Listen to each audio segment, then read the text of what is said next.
10 வருஷம் வேலை பார்த்தும் சம்பளம் உயரலையா? நீங்க மட்டும் இல்ல, 95% பேருக்கு இதே பிரச்சனை தான். ஆனா காரணம் உங்க திறமை இல்ல, இந்த 7 தவறுகள். 7வது தவறு தான் பலருக்கும் கெரியரை முழுசா பிளாக் பண்றது.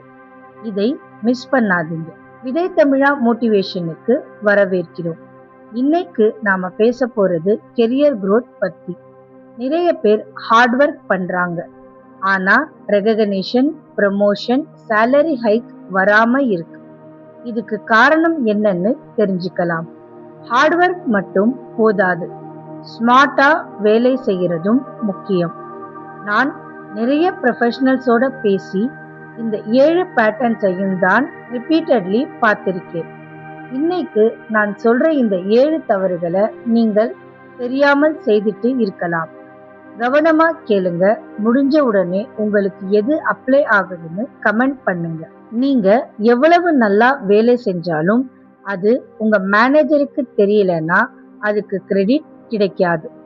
வேலைதானே பேசும்னு நினைக்கிறது ஒரு காமன் மிஸ்டேக். நிஜத்துல ஒரு குவைட் பர்ஃபார்மரை விட ஒரு விசிபிள் ஆவரேஜ் பர்ஃபார்மர் தான் முதல்ல ப்ரமோஷன் வாங்குறது நடக்குது. ஏன்னா மேனேஜருக்கு உங்க டே டு டே ஒர்க் பத்தி ஃபுல் பிக்சர் தெரியாது. நீங்க செய்யற ஒர்க்கை ரெகுலரா அப்டேட் பண்ணுங்க. வாரம் ஒரு ஸ்டேட்டஸ் இமெயில், ஒரு ஷார்ட் சம்மரி போதும். மீட்டிங்ஸ்ல கான்ட்ரிபியூட் பண்ணுங்க. குறைந்தபட்சம் ஒரு கொஸ்டின் கேளுங்க அல்லது ஒரு இன்சைட் ஷேர் பண்ணுங்க.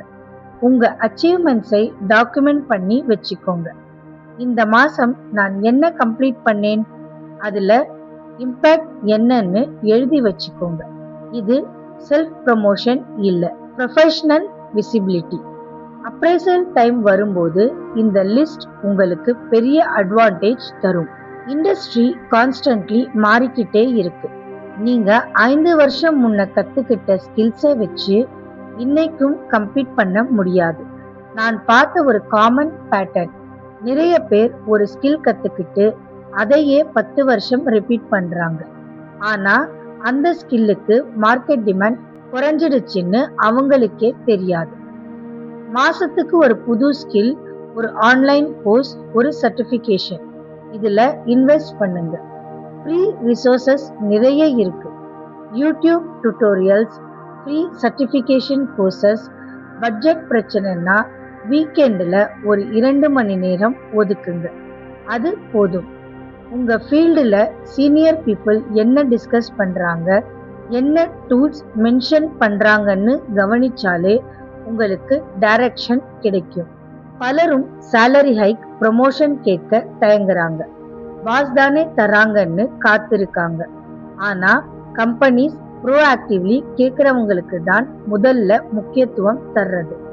இது அன்ஃபேரா தோணலாம், ஆனா இதுதான் ரியாலிட்டி. உங்க வேல்யூவை டேட்டாவுடன் பிரசன்ட் பண்ணுங்க. நான் இந்த ப்ராஜெக்ட் கம்ப்ளீட் பண்ணேன், இதனால கம்பெனிக்கு எவ்வளவு காஸ்ட் சேவ் ஆச்சுன்னு ஸ்பெசிஃபிக்கா சொல்லுங்க.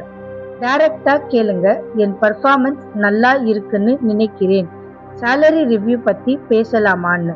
சிம்பிளா ஆரம்பிங்க. கான்ஃபிடென்ஸா கேட்கறது ஒரு ஸ்கில், அதை பிராக்டிஸ் பண்ணுங்க.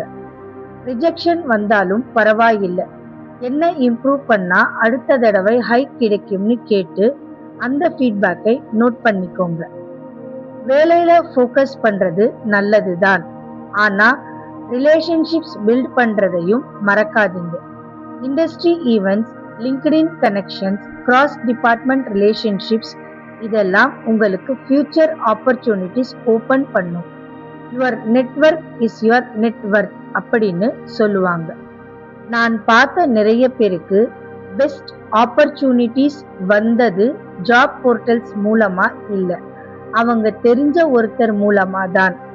வாரத்துக்கு ஒரு தடவை உங்க ஃபீல்டுல இருக்கிற ஒருத்தரோட லிங்க்டின்ல கனெக்ட் பண்ணி ஒரு ஷார்ட் மெசேஜ் அனுப்புங்க. இன்டர்னலா கூட வேற டிபார்ட்மெண்ட்ல இருக்கிறவங்க கூட ரிலேஷன்ஷிப் வளர்த்துக்குங்க. நெட்வொர்க்னா யூசிங் பீப்புள் இல்ல, ஜென்யூன் ரிலேஷன்ஷிப் பில்ட் பண்றது. இது டைம் எடுக்கும், ஆனா வர்த் இட். ஒரே மாதிரி வேலையை இயர்ஸா செஞ்சுட்டு சேலஞ்ச் எடுக்காம இருக்கிறது கெரியரை ஸ்டாக்னன்ட் பண்ணிடும். ஒரு ரோல்ல ஒரு ஸ்டேஜ் வரைக்கும் நல்ல பர்ஃபார்மன்ஸ் பண்ணா அதுக்கு அப்புறம் அதே வேலையை ரிப்பீட் பண்றது லேர்னிங் கர்வை பிளாட் பண்ணிடும். மேனேஜருக்கும் நீங்க சேஃப் ப்ரெடிக்டபிள் எம்ப்ளாயியா தெரிவிங்க.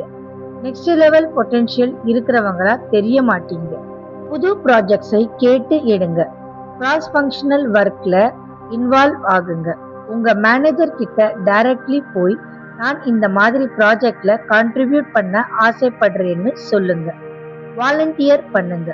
புது டூல் இம்ப்ளிமெண்ட் பண்றது, ஒரு ப்ராசஸ் இம்ப்ரூவ் பண்றது, இது ரிஸ்கியா தோணும். ஆனா இதுதான் growthக்கு வழி. கம்ஃபர்டபுள் ஜோன்ல தங்கிக்கிட்டவங்க 5 வருஷம் கழிச்சும் அதே லெவல்ல இருப்பாங்க. ரிஸ்க் எடுத்தவங்க தான் லீடர்ஷிப் ரோல்ஸ்க்கு போவாங்க.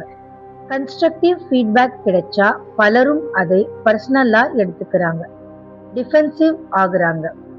என்னை டார்கெட் பண்றாங்கன்னு நினைச்சு அந்த ஃபீட்பேக்கை இக்னோர் பண்றது நடக்குது. ஆனா இது ஒரு பெரிய கெரியர் மிஸ்டேக்.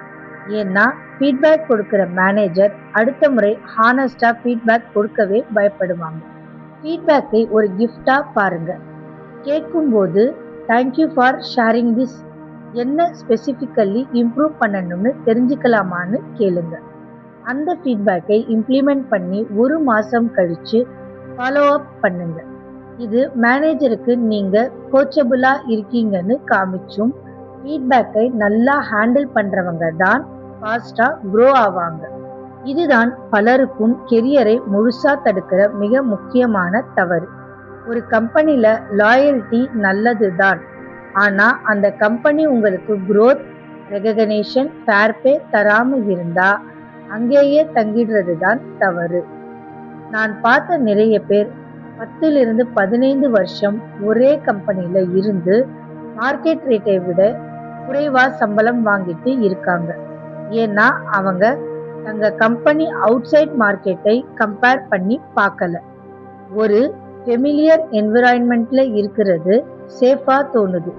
ஆனா இந்த கம்ஃபர்ட்டை விட உங்க ஃபினான்ஷியல் growth முக்கியம். உங்க ஸ்கில்ஸை பீரியாடிக்கலி மார்க்கெட்ல எவால்வேட் பண்ணுங்க. லிங்க்டின்ல உங்க ரோலுக்கு என்ன சேலரி ரேஞ்ச் இருக்குன்னு செக் பண்ணுங்க. அல்லது 6 மாசத்துக்கு ஒரு தடவை ஒரு இன்டர்வியூ அட்டென்ட் பண்ணி பாருங்க. வேற கம்பெனி மாறணும்னு அர்த்தம் இல்ல. ஆனா உங்க வேல்யூ தெரிஞ்சுக்கிறது முக்கியம். இப்போ இந்த 7 தவறுகளையும் தெரிஞ்சுக்கிட்டீங்க. இதுல ஒரு மிஸ்டேக்கையாவது நீங்க ஐடென்டிஃபை பண்ணி இருப்பீங்கன்னு நினைக்கிறேன். ஆனா தெரிஞ்சுக்கிறது மட்டும் போதாது, ஆக்ஷன் எடுக்கணும். ஒரே நேரத்துல எல்லாத்தையும் மாத்த ட்ரை பண்ணாதீங்க. அது ஓவர்வெல்மிங்கா இருக்கும். 2 to 3 நாள்ல கைவிட்டுடுவீங்க. அதனால ஸ்டெப் பை ஸ்டெப் ஒவ்வொரு நாளா ஒரு சிம்பிள் ஆக்ஷன் எடுங்க. முதல் ஸ்டெப், இந்த வாரமே உங்க மேனேஜர் கிட்ட ஒரு 1-on-1 மீட்டிங் கேளுங்க. என் கெரியர் growth பத்தி கொஞ்சம் பேசலாமான்னு ஒரு சிம்பிள் மெசேஜ் அனுப்பினாலே போதும். இந்த ஒரு மீட்டிங் தான் மிஸ்டேக் 1ல நாம பேசின விசிபிலிட்டியையும் மிஸ்டேக் 3ல பேசின நெகோசியேஷனையும் ஒரே நேரத்துல ஆரம்பிக்க வழி காமிக்கும். 2வது ஸ்டெப், ஒரு ஸ்கில் கேப் ஐடென்டிஃபை பண்ணி அதுக்கான ஒரு கோர்ஸ்ல இன்னைக்கே என்ரோல் ஆகுங்க. பெர்ஃபெக்ட் கோர்ஸ் தேடி டைம் வேஸ்ட் பண்ணாதீங்க. ஒரு ஃப்ரீ யூடியூப் பிளேலிஸ்டா இருந்தாலும் போதும். ஸ்டார்ட் பண்றது தான் முக்கியம். மிஸ்டேக் 2ல பேசினது போல இது உங்க மார்க்கெட் வேல்யூவை ஸ்லோலி பில்ட் பண்ணும். 3வது ஸ்டெப், உங்க அச்சீவ்மெண்ட்ஸை டாக்குமெண்ட் பண்ண ஆரம்பிங்க. இன்னைக்கே ஒரு சிம்பிள் நோட்ஸ் ஆப் திறந்து இந்த வாரம் நீங்க செஞ்ச ஒரு நல்ல வேலையை எழுதுங்க. இந்த ஹேபிட்டை தொடர்ந்தா அடுத்த அப்ரைசலுக்கு நீங்க தயார் நிலையில இருப்பீங்க. கடைசி நிமிஷம் திண்டாட வேண்டியிருக்காது. 4வது ஸ்டெப், இந்த மாசத்துக்குள் உங்க ஃபீல்டுல ஒருத்தரோட புதுசா லிங்க்டின்ல கனெக்ட் பண்ணுங்க. ஒரு ஷார்ட் மெசேஜ் அனுப்புங்க. 5வது ஸ்டெப், உங்க மார்க்கெட் வேல்யூ என்னன்னு ஒரு தடவை செக் பண்ணுங்க. உங்க ரோலுக்கு என்ன சேலரி ரேஞ்ச் இருக்குன்னு ஒரு ஜாப் போஸ்டிங் பாருங்க. இந்த 5 ஆக்ஷன் மட்டும் இந்த மாசம் செஞ்சா அடுத்து 6 மாசத்துல ரியல் டிஃபரன்ஸ் பாப்பீங்க. இது ஓவர் நைட் மாற்றம் இல்ல, ஆனா கன்சிஸ்டண்டா செஞ்சா டெஃபினெட்லி ரிசல்ட் வரும். கெரியர் growthன்றது ஓவர் நைட் நடக்கக்கூடிய விஷயம் இல்ல. ஆனா கன்சிஸ்டன்ட் ஸ்மால் ஸ்டெப்ஸ் எடுத்தா டெஃபினெட்லி மாறும். இந்த 7ல எது உங்களுக்கு மிக ரெலவெண்டா இருக்குன்னு கமெண்ட் பண்ணி சொல்லுங்க. இந்த வீடியோ பயன்பட்டா ஃப்ரெண்ட்ஸுக்கும் கொலீக்ஸ்க்கும் ஷேர் பண்ணுங்க. விதை தமிழா மோட்டிவேஷனல் சேனலை சப்ஸ்கிரைப் பண்ணி பெல் ஐகான் கிளிக் பண்ணுங்க. நினைவு வச்சுக்கோங்க, ஹார்ட் ஒர்க் மட்டும் போதாது, ஸ்மார்ட் ஒர்க் தேவை. இன்னைக்கே ஒரு ஸ்டெப் எடுங்க. நன்றி. அடுத்த வீடியோல சந்திக்கலாம்.